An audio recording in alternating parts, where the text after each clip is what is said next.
on this appeal whether defendant, as co-owner of the property, can be held liable for plaintiff's injuries.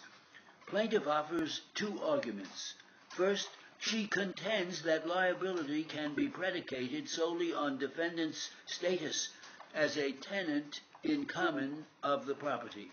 Second, she argues that assuming that such status is not by itself sufficient to impose liability, defendant can be held liable because he exercised possession and control over the premises and had notice of the dangerous condition. In response, defendant contends in essence that because he did not have control over many portions of the property, he cannot be held liable. Further, defendant argues that he had no notice of the dangerous condition and did nothing to cause plaintiff's injuries. The parties agree that defendant is a tenant in common. That is where our analysis begins. A tenancy in common represents interests in property held individually by two or more persons, generally known as co-tenants. The distinguishing feature of this form of ownership is the right of each co-tenant to use and enjoy the entire property as would a sole owner. This undivided interest, usually called unity of possession, is a right enjoyed by all the co-tenants, whether or not they are in actual possession of the premises.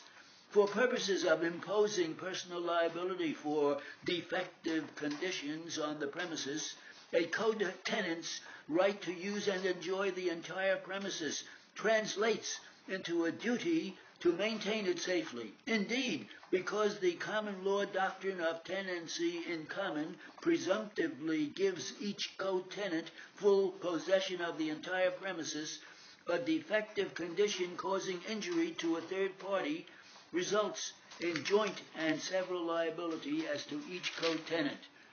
Furthermore, this does not mean that all co-tenants will inevitably be liable any time an injury occurs on the premises. Although co-tenants generally have the right to use and enjoy the entire property, they may contract otherwise. As one leading treatise has observed, these general rules of tenancies in common will not control where there is a contrary agreement. Tenants in common are competent to agree among themselves that one of them shall have exclusive possession of the common property. When co-tenants enter into such an agreement and are faithful to its terms, liability for personal injuries will fall only on the tenant who exercises possession and control over the area in question. Dedicating liability on a landowner's possession and control of the premises is firmly entrenched in our case law.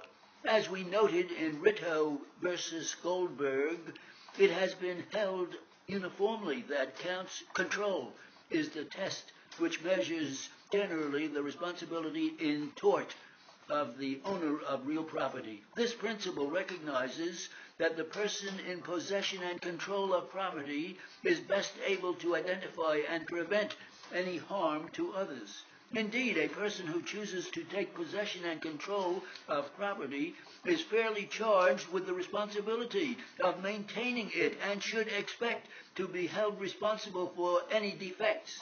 It follows, therefore, that a co-tenant who enjoys the right to use and possess the entire premises will be jointly and severally liable for any injuries resulting from a defect in the premises, except when the co-tenant has surrendered possession and control of the portion of the premises where the injury occurs.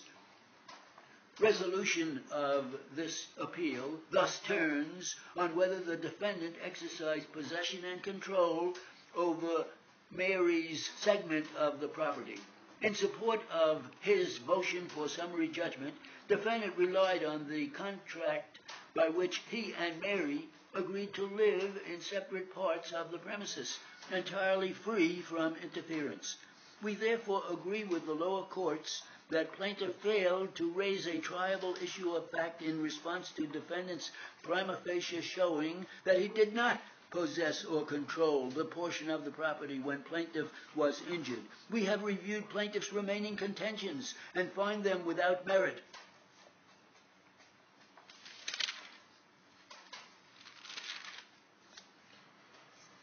130.